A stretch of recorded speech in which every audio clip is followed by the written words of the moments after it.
Traders, welcome back to another market update. And today we're going to be looking at oil, where I have a position, and we're also going to be looking at the euro, where I have another position. And I know that a few of you out there have present positions in these two markets, so it'll be interesting to see how our trades are actually lining up. So let's dive in. So these blue areas here are what I call compression. It's where the market has come into a zone, and we can see that it's come into this zone over here, and it's popped up, got this move all the way up to there, which is amazing. And you can see how this compression has made it really easy for the market to just push all the way through here. So again, we have compression over here, and I'm of the assumption that if the market does move down to this area, we will get some friction around this demand zone here, because we can see that it just barely got touched. The market should hopefully push through there and possibly push lower, because this zone has been eaten up ridiculously. It's been eaten. There is nothing left there, right? Nothing left there at all. So hopefully if we get a push down, the market should be able to even push through this area here. I'm just being conservative with my first target being at 342 pips and my next target being at 653 pips if this trade works out nicely. So let's dive into this and see what's happening. So again, this trade was quite simple. Oh, and what you're looking at here is me attempting to watch for an event break and a trigger all the way up to this area of supply, but it did not present itself at all. It just moved swiftly all the way up. As we can see here, we've got mainly all red candles here. So the market just pushed through. We've got a bit of friction here, as we can see, but once it went past that, it was over. It was absolutely over. So that was that. It did not return, but nonetheless, oil has presented us with another opportunity. So as we can see, the market has proceeded to move in to the daily area of supply, moved out, then created a event 2 break area, which is our demand zone, which we look for a little bit of friction. The market's come down, given us a bit of friction. It's broken it a little bit here. There's nothing here in terms of structure to even place for a trigger, so the market continued, and then we got another really big break, and then we've got our structure here, which is absolutely perfect.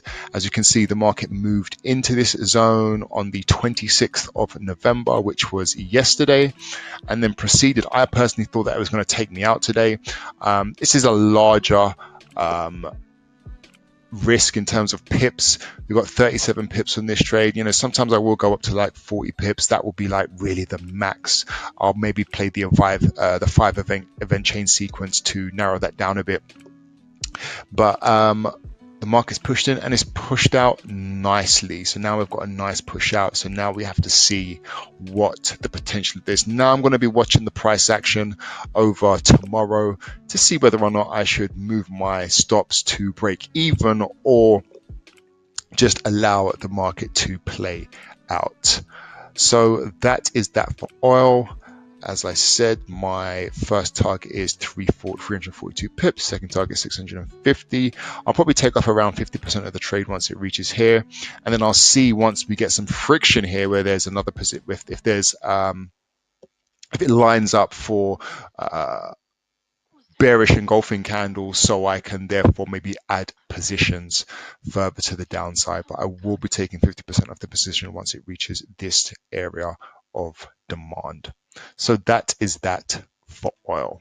Let's move on to the Euro USD.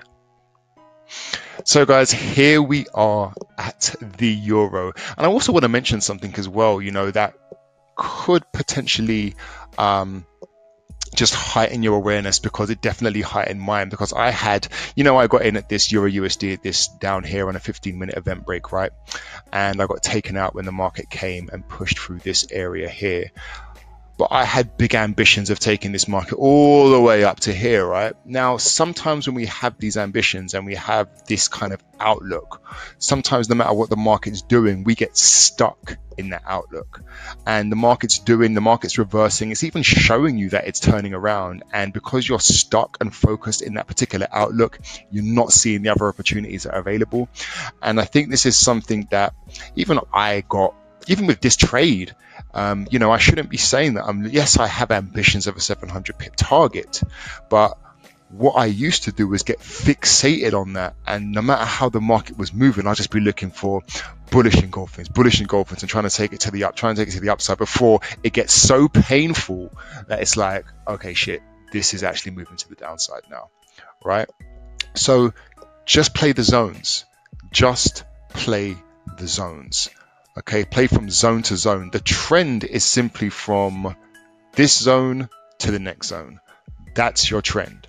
Okay, well, let me not say that's your trend. That's how I define trend. Okay, it's just simply what's happening in between a supply zone to a demand zone, or from a demand zone to a supply zone. So first thing that we have to look out for is profit potential and making sure that we have an easy ride down. And as you can see here, we've got all black candles. And again, hold on, let me just go back to just to point that out as well. Very important. I probably don't point this out enough. We've got all black candles here as well, right? So easy move down. All right, let's go back to the euro now.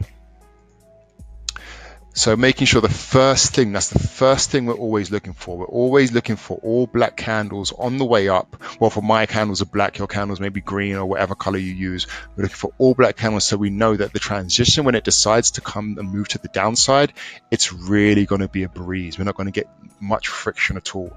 Yes, we have some friction here, but I believe that this market is going to push through this area of demand. So let's take a deeper look into this trade and let's see what happened.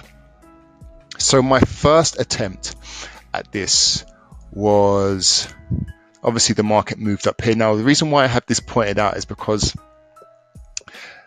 this is how you got to look at it, right? The market has come down here, it's produced an event break area for us, and this is the birth of the zone that actually broke this event 2 area, and the market pushed back up into it nicely and bounced out nicely.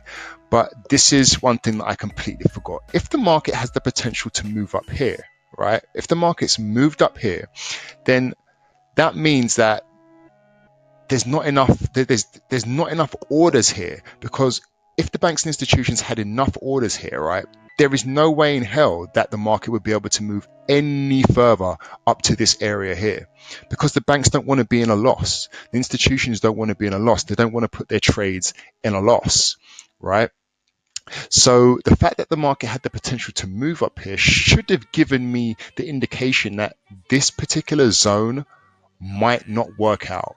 And that's fine. You know, this is things that we learn along the way. This is our awareness attuning itself. These are things that we have to understand. As I said, guys, I'm still learning while I'm letting you guys in on everything that I'm learning, and hopefully bringing your awareness and bringing your intuition to a higher level. So therefore you'll be able to spot these nuances in the markets while you're trading.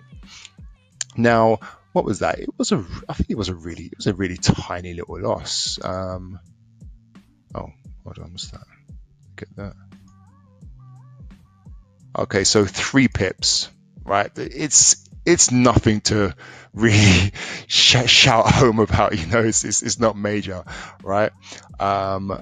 This, now let's take a look at this. Now we actually got a break of this supply zone, but the reason why I still took this trade, even though we had a break, is that number one, it didn't break it too much, right? It was a little flicker, a fakey over to the upside. And as we came down, we got some friction in this event 2 break area. And then we got a really nice, strong break through this event 2 area. And as the market came back, it touched it perfectly, like pinpoint perfectly. I love to see this. I absolutely love to see this.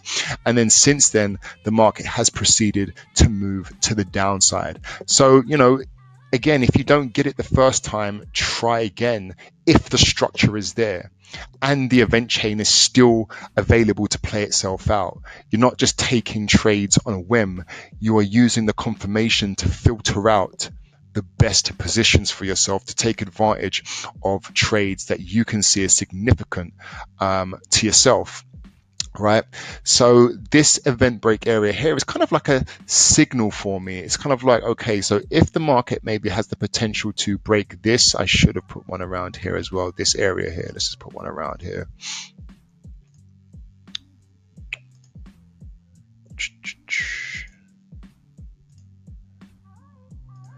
Now, if the market breaks this area, I'm really going to think about coming out of the trade. Right?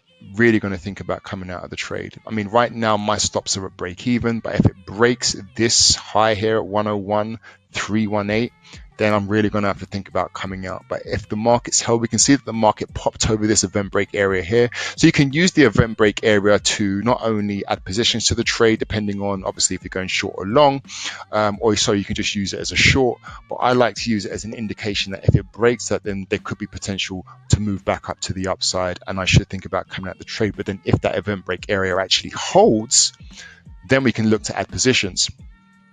And as we can see, this is forming a drop base drop. So what could potentially happen now? It could potentially drop all the way through here, come back, maybe play with this area, this drop base drop, and we could potentially add a position here if the market does do that. But we're currently sitting at around just probably around 80-90 pips right now, which is awesome. And, this trade just happened perfectly. Sometimes you win some, sometimes you lose some, but, I got back straight into this trade, no problem at all, because I saw that, this was just simply a fakie, but we still had plenty to move to the downside. So just going to have to be patient and see how this trade works out for the long run. So that is that, ladies and gentlemen. I hope you've enjoyed this video, and if you haven't yet, please make sure you click the first link in the description and pop over to Price Action Ninja's websites and pick up those 7 books. And the books that I am talking about are these books: How to Determine When a Reversal is going to Take Place, Finding Supply and Demand Zones at Work, How the Large Institutions Operate, Pin Bars Uncovered. These books are foundational educational knowledge that you should have embedded into your mind, because it does change the frame of how you perceive the markets in a gigantic way. So I hope you have enjoyed this video. And for those of you that are in these markets, maybe we are aligned and we are in this position together. So let's see where we can take it. I have another video coming out on Saturday. And guys, that will be my last video of the year, as I'm taking December off to start working on my 2020 goals.